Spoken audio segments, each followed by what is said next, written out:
One's completely addicted to Miss Mary, and the conversation around that is very funny. It's more like, oh, you can't do that. You're not, you can't actually be addicted to that. It's not real. Did you know that? Did you know that you are lying to yourself and all of your symptoms are actually fake and not real?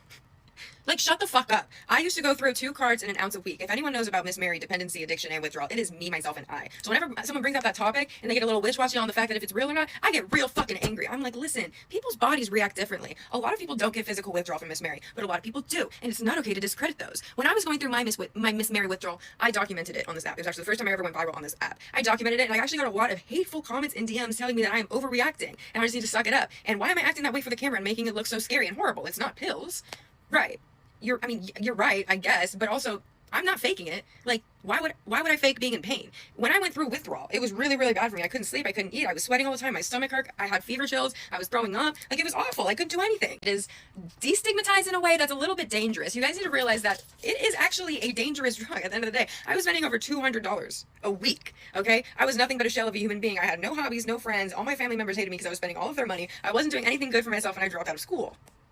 Now that I'm no longer like that, I have my life back, I have my personality back, I have my motivation back for life. But I also do still use Miss Mary. You might be like, wait, Ashlyn, don't you have sessions every night? Yes, I do. But I physically have to get rid of all of the items that I have in my room 2 times a week so I don't end up where I was before. Because yes, it is, in a sense, a medicine for me because I have disabilities that are a little bit calmed down when I use Miss Mary, which does benefit me. But also, if I overuse and abuse, it completely ruins that. It completely does not benefit me, and it makes me a worse human being. So some people are sick and need to be medicated, but not everyone is sick and needs to be medicated or overly medicated. Don't overuse and abuse.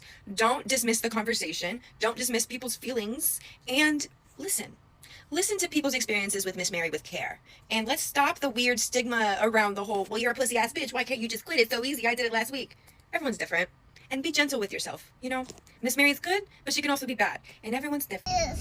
Put a finger down if you're 29 with 5 kids under the age of 7 and your husband told you he wants to get a divorce because you want to continue going to your family church he doesn't like, but he wants you to stay in the house for the sake of the kids and says he'll eventually start seeing other people. So he takes back the Benz that he bought you and buys you a less expensive car, and you take you and your 5 kids to go live with your dad. And now you share a room with your 5 kids trying to get your life back together because you haven't worked in 8 years because your husband told you to focus on you, your kids, and school. So now you got to learn how to be a single mom, all while your kid's dad is gaslighting you, making you feel bad for leaving the house because he says you should have stayed and saved up even though he's going to be out